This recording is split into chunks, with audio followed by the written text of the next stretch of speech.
Baik, Assalamualaikum warahmatullahi wabarakatuh. Di video kali ini kita akan membahas contoh soal dari persamaan akuntansi, yaitu terkait dengan perusahaan X atau PT X yang didirikan oleh Tuan Budi. Nah, ada beberapa transaksi yang sudah dilakukan. Yang pertama, transaksinya adalah penyetoran modal oleh Pak Budi sebesar 10.000. Dengan adanya penyetoran modal ini, bagaimana transaksi ini berpengaruh terhadap persamaan akuntansi? Maka, dengan bunyi persamaan akuntansi, yaitu aset sama dengan kewajiban ditambah ekuitas, maka di bagian sebelah kiri kita buatkan rinciannya, yaitu Pak Budi menyetorkan modal sebesar 10.000 ke perusahaan. Maka dengan adanya penyetoran modal ini akan menyebabkan aset, yaitu kas dari perusahaan akan bertambah, dan juga yang di sebelah kiri yang akan bertambah juga adalah ekuitas, yaitu modal dari Tuan Budi atau Bapak Budi, yaitu senilai Rp10.000. Oke, kita lanjutkan ke transaksi yang kedua atau yang B. PT X meminjam uang kepada bank sebesar 7.000. Bagaimana transaksi ini berpengaruh terhadap persamaan dasar akuntansi? Nah, untuk sebelumnya kita melanjutkan ke transaksi 2, maka kita harus membuatkan saldo sebelumnya, yaitu merupakan saldo dari transaksi 1 sebesar 10.000 untuk kas dan juga modal sebesar 10.000.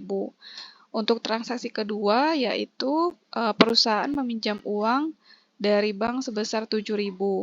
Maka, dengan adanya peminjaman uang ini, otomatis itu akan meningkatkan kekayaan kita dan juga kewajiban kita, yaitu tepatnya terhadap hutang bank. Maka, untuk transaksi kedua ini, aset kita yaitu kas meningkat atau bertambah sebesar 7.000, dan kewajiban yaitu bagian utang bank juga akan meningkat 7.000 atau bertambah sebesar 7.000. Maka untuk saldo barunya kita tambahkan kas yang 10.000 dengan 7.000, maka didapatkan 17.000, dan hutang bank sebesar 7.000 dan modalnya tetap 10.000. Kita lanjutkan ke transaksi yang C atau yang ketiga, yaitu pembelian kendaraan sebesar 9.000 dan pengaruhnya terhadap persamaan akuntansi adalah, untuk melanjutkannya kita buatkan saldo sebelumnya yang merupakan saldo baru dari transaksi kedua, yaitu 17.000 untuk kas, kemudian hutang banknya 7.000 dan modalnya 10.000. Kemudian untuk pembelian kendaraan ini yaitu senilai 9.000, maka kita simpulkan ini adalah pembelian secara tunai ya. Maka pembelian kendaraan senilai 9.000 ini otomatis akan menambah kendaraan kita. Kendaraan itu termasuk ke aset, sedangkan karena kita membeli secara tunai, otomatis kas kita juga berkurang di saat yang sama. Maka untuk transaksi yang C ini adalah kita tambahkan keterangan kendaraan di bagian aset. Maka masukkan nominalnya plus 9.000 dan untuk kas tentu saja berkurang sebesar 9.000 karena kita membeli secara tunai.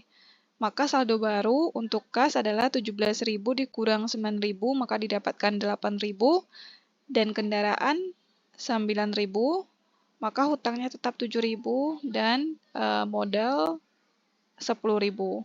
Itulah saldo baru untuk transaksi C. Kemudian untuk transaksi D atau transaksi yang keempat, bunyinya adalah PT X membeli perlengkapan seharga 1.000 secara kredit.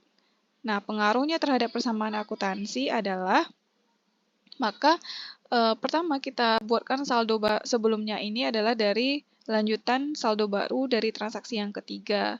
Kemudian, karena kita membeli perlengkapan senilai 1.000 secara kredit, maka artinya adalah perlengkapan kita bertambah karena kita membeli perlengkapan. Perlengkapan ini adalah termasuk ke salah satu aset, maka ditambahkan keterangan perlengkapan di bagian aset. Kemudian, karena kita membeli secara kredit, otomatis yang bertambah adalah kewajiban kita, yaitu bagian utang usaha.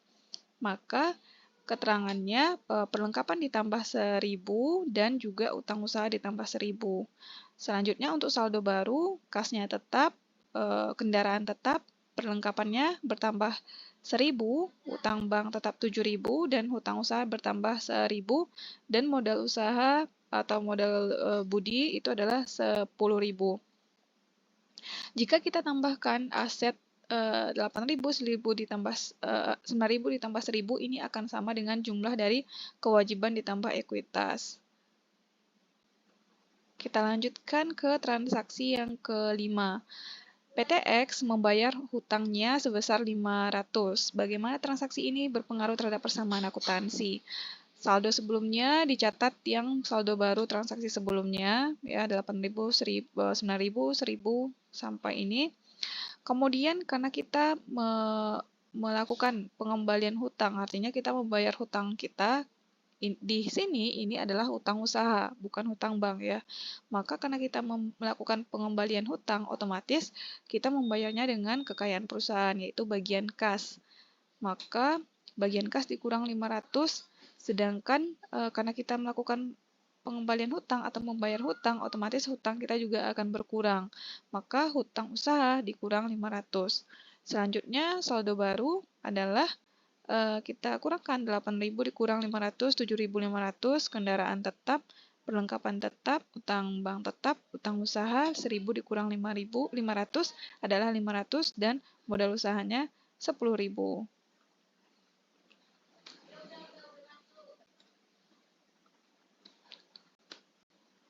Selanjutnya, transaksi ke F, PTX memperoleh pendapatan jasa sebesar 5.000 diterima secara tunai. Nah, pengaruhnya terhadap persamaan akuntansi sama seperti sebelumnya, saldo sebelumnya kalian catat ya dari saldo baru, transaksi sebelumnya.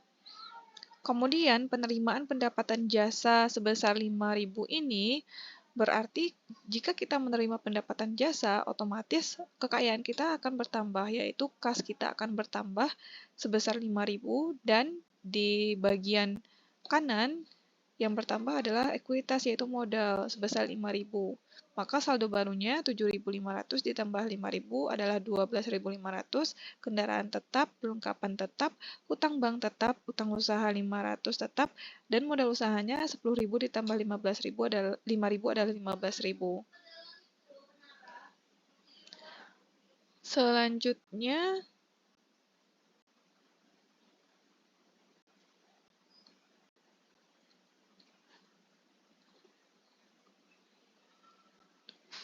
transaksi G, beban yang dibayarkan selama sebulan adalah gaji sopir 500, bensin 100, makanan dan minuman 150, serba-serbi 150, dan total bebannya ini kalau kita tambahkan 500 ditambah 100, 150 ditambah 150 ditambah 150, maka jumlahnya adalah 900. Maka pengaruh transaksi ini terhadap persamaan akuntansi adalah sama seperti cara sebelumnya, saldo sebelumnya ini adalah saldo baru di transaksi sebelumnya, tinggal kita salin.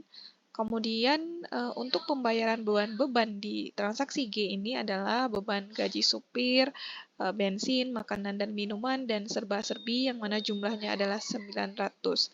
Nah, untuk kita membayar beban ini, otomatis itu akan mengurangi kekayaan kita, yaitu bagian kas. Senilai untuk gaji sopir adalah 500, maka dibuatkan minus 500 atau dikurang 500. Bensin yaitu dikurang 100 ya. Makanan dan minuman minus 150, serba-serbi minus 150. Nah, di bagian kiri yang berpengaruh adalah kas, sedangkan di bagian kanannya yang berpengaruh adalah modal. Dikurangkan dengan nominal yang sama, maka setelah itu untuk saldo baru, kas ini 12.500 dikurangi dengan total beban adalah dikurang 900, maka didapatkan 11.600. kendaraan tetap, perlengkapan tetap, hutang bank tetap, hutang usaha tetap, dan untuk modal 15.000 dikurang 900, maka didapatkan 14.100. Kemudian, untuk transaksi H, pada akhir bulan perlengkapan yang sudah digunakan adalah 600, sehingga nilai perlengkapan yang tersisa adalah 400. Maka pengaruhnya, nah, saldo sebelumnya ini kita salin yang dari yang atas, kemudian pemakaian perlengkapan senilai 600, berarti perlengkapan kita yang ada di aset itu sudah dipakai 600, artinya kita kurang 600. Kemudian apalagi yang berkurang, yaitu bagian modal, yaitu 600. Maka saldo barunya, kasnya tetap, kendaraan tetap, yang berkurang adalah perlengkapan, 1.000 dikurang 600. Maka yang nilai sisa di sini adalah yang di bawah ini ya. Sisa dari perlengkapan. Perlengkapan kita tinggal 400 yang bisa digunakan. Nah, untuk modalnya 14.100 dikurang 600 yaitu 11.300. Selanjutnya, transaksi I, Pak Budi mengangsur pinjaman kepada bank sebesar 1.000. Nah, saldo sebelumnya kita catat transaksi sebelumnya untuk saldo barunya, kemudian mengangsur pinjaman senilai 1.000. Maka ini kas kita akan berkurang karena kita mengangsur pinjaman dan juga hutang kita, hutang bank juga akan berkurang karena kita angsur. Maka kas 11.600 dikurang 1.000 menjadi 10.600, kendaraan tetap, perlengkapan tetap, dan hutang bank 7.000 dikurang 1.000 menjadi 6.000. Hutang usaha tetap dan modalnya tetap. Untuk yang J, Pak Budi mengambil uang 2.000 dari perusahaan untuk keperluan pribadi. Maka untuk saldo sebelumnya kita catat yang ini, ya. Kemudian mengambil uang sebesar 2.000 untuk keperluan pribadi, artinya itu akan mengurangi kekayaan kita, yaitu kas dikurang 2.000 dan yang berkurang lagi di sebelah kanan adalah 2.000 di bagian modal usaha, maka dibuatkan minus 2.000 gitu. Maka saldo barunya kasnya 8.600, kendaraan tetap, perlengkapan tetap, utang usaha tetap, utang bank tetap, utang usaha juga tetap, dan modal Pak Budi menjadi 11.500. Maka transaksi yang sudah kita buatkan tadi itu, kita buatkan ikhtisarnya. Tinggal disalin gitu ya, yang sudah dibuatkan tadi. Nah, dibuatkan dari transaksi A sampai dengan J, keterangannya apa, tinggal disalin, kemudian bagian persamaan akuntansi di atasnya juga disalin, aset-aset nama akun yang berpengaruh, tinggal kita salin gitu. Jadi nggak ada lagi saldo sebelumnya dan saldo baru setiap transaksinya, tapi nominalnya aja kita masukkan, tinggal kita salin, diringkas, dan maka didapatkan nanti saldo barunya seperti ini. Kalau kita totalkan, ini asetnya ini adalah 18.000, untuk kewajiban ditambah ekuitas juga 18.000. Jadi seimbang antara aset dengan kewajiban ditambah ekuitas. Oke, mudah-mudahan penjelasan ini bermanfaat untuk yang mengerjakan tugas. Sekian video kali ini. Terima kasih. Assalamualaikum warahmatullahi wabarakatuh.